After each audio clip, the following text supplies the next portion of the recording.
Selamat berjumpa kembali dalam layanan audio Sahabat Seperjalanan. Hari ini adalah hari Minggu 11 Januari 2026. Tema renungan saat teduh kita dengan judul Ketika Allah Ditukar. Firman Tuhan terdapat dalam Yeremia 2 ayat 11 sampai dengan ke-13. Pernahkah suatu bangsa menukarkan Allahnya? Meskipun itu sebenarnya bukan Allah, tetapi umatku menukarkan kemuliaannya dengan apa yang tidak berguna. Tertegunlah atas hal itu, hai langit, menggigil dan gemetarlah dengan sangat, demikianlah firman Tuhan. Sebab dua kali umatku berbuat jahat, mereka meninggalkan aku, sumber air yang hidup, untuk menggali kolam bagi mereka sendiri, yakni kolam yang bocor yang tidak dapat menahan air. Mari kita berdoa. Bapa yang di dalam surga, biarlah kami terus menjadi pribadi yang bersyukur untuk segala kebaikan Allah dan menikmati segala anugerah Allah dan tidak meninggalkan Tuhan karena kami seringkali tergoda menukar Tuhan dengan perkara-perkara duniawi. Dalam nama Tuhan Yesus kami berdoa. Amin. Shalom sahabat perjalanannya dikasihi Tuhan. Temanya ketika Allah ditukar. Kenapa ketika Allah ditukar? Perkataan ini terucap di dalam Yeremia pasal 2 ayat yang 11. Pernahkah suatu bangsa menukarkan Allahnya meskipun itu sebenarnya bukan Allah? Artinya Alkitab ini menjelaskan bahwa seringkali manusia menukarkan Allah dengan sesuatu yang bukan Allah. Allah siapa? Yaitu yang di luar Allah. Sementara apapun yang ditukarkan oleh manusia, menukarkan Allah dengan semua yang ada di dalam dunia ini, maka semua yang ada di dunia ini adalah milik kepunyaan Allah. Atau kalau kita boleh ilustrasikan sedemikian, Allah pemilik segala sesuatu, milik langit, bumi, dan bintang, sebut saja. Dan semua ciptaan itu diberikan sepenuhnya haknya kepada manusia. Kalau semua bintang di dunia bisa digenggam, itu menjadi milikmu. Kalau matahari bisa engkau pegang, itu menjadi milikmu. Kalau bulan bisa engkau kantongi, itu menjadi milikmu. Kalau pelangi bisa engkau kalungkan menjadi kalung di lehermu, itu menjadi milikmu. Kalau seluruh makhluk hidup di dalam dunia ini bisa engkau sentuh dan engkau punya waktu yang banyak, engkau bisa menyentuhnya. Lalu ditukarkan dengan salah satu, katakanlah, pilihan manusia. Seringkali kita melihat emas bisa menukarkan Allah dengan emas, sedangkan emas sendiri adalah ciptaan Allah. Permata ditukar dengan Allah, sementara permata itu adalah ciptaan Allah.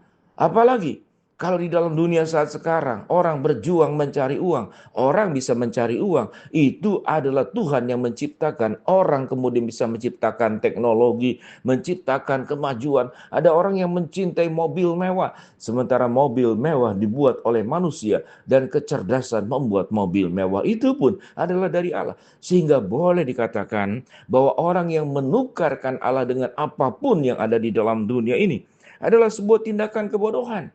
Mengapa seseorang bisa melakukan semuanya itu? Karena Tuhan mengajarkan seseorang yang mengikuti Allah, maka dia harus sepenuhnya taat kepada Allah, setia mengikuti jalan-jalan Tuhan. Tuhan bukanlah seseorang yang paranoid, yang posesif, yang seakan-akan manusia harus dikendalikan seperti demikian, seperti robot. Allah menciptakan kita, itu diberikan kehendak bebas, free will. Kita bisa memilih. Allah menginginkan kita hidup bahagia. Allah menciptakan segala sesuatu agar kita mengalami sukacita. Namun ada satu lubang besar yang berhati-hati Allah menjaga kita supaya tidak jatuh ke dalamnya. Apa itu lubang besar? Yaitu jatuh di dalam dosa. Itulah lubang besar. Lalu digambarkan pada ayat yang berikut. Tertegunlah akan hal itu, hai langit, menggigil dan gemetarlah dengan sangat. Jadi langit diminta untuk menyaksikan inilah manusia yang sedang menukarkan Allah dengan pilihannya sendiri. Jadi meminta langit tertegun menyaksikan perbuatan-perbuatan manusia yang menukarkan Allah. Menggigil dan gemetarlah dengan sangat. Siapa yang menggigil dan gemetarlah dengan sangat? Ini katakan kepada alam di luar manusia.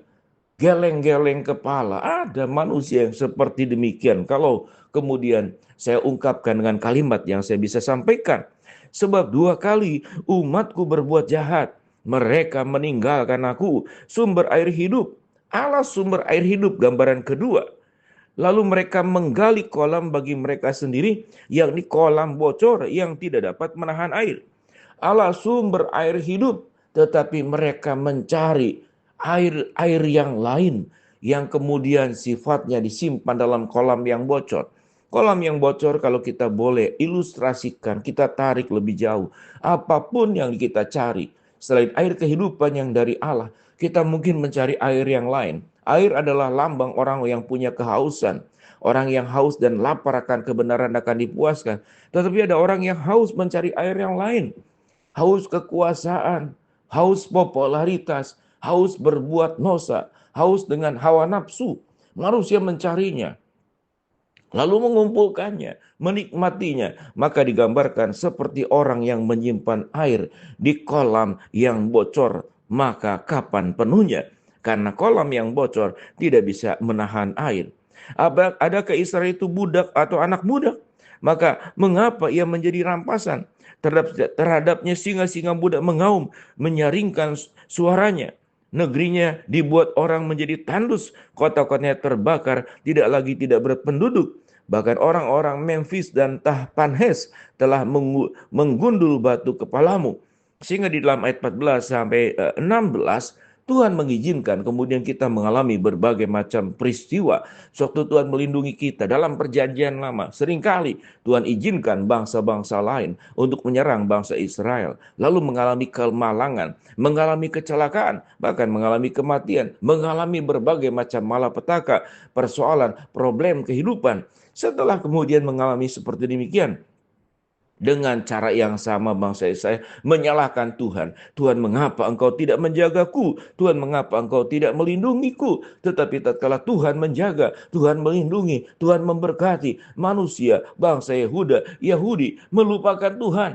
Kemudian menciptakan dewa-dewa baru. Lalu kemudian hidup di dalam keinginan dan hawa nafsunya sendiri. Mencari jalannya sendiri. Sungguh tidak memungkinkan, sungguh sangat tidak dimengerti. Sampai kemudian firman Tuhan berkata, pernahkah suatu bangsa menukarkan Allahnya meskipun sebenarnya bukan Allah, tetapi umatku menukarkan kemuliaannya dengan apa yang tidak berguna. Tertegunlah hal itu, hai langit, menggigil dan gemetarlah dengan sangat.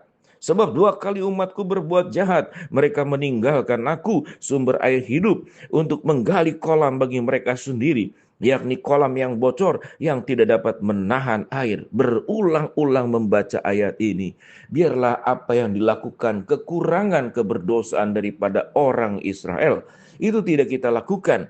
Bila kita boleh terus berpusat kepada Kristus, Allah yang tidak boleh ditukarkan oleh apapun. Sementara Tuhan yang sudah menukarkan dirinya sendiri, yang tadinya adalah sebagai Allah, menjadi manusia, mati di atas kayu salib, dalam rangka mencintai kita, memberikan yang terbaik. Masakan kita yang sudah ditebus oleh Allah, yang sudah dicintai oleh Allah, Allah yang mau menjadi manusia datang ke dalam dunia, lalu kita akan tukarkan Allah yang luar biasa dengan perkara-perkara yang duniawi, yang membuat kita jauh dari Tuhan dan dalam keberdosaan.